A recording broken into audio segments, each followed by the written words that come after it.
Tá airde feamhaine airde. Airde means Gemasha Merlas in Airge. Airde means probably the closest translation is heaps. Heaps.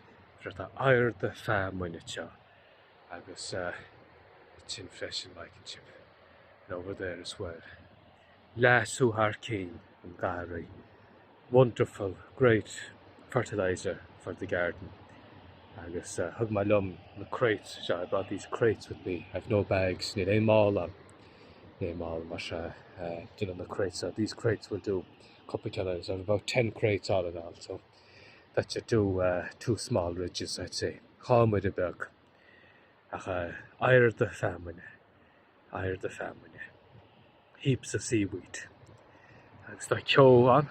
Nita row hunche. Nita dunche. There's fog, but it's not too dense. Dunche means kind of dense fog. So ni nita trasha kyover nita dunche no nita row hunche. It's not too dense. Eregi, schnee masha slán go fóil.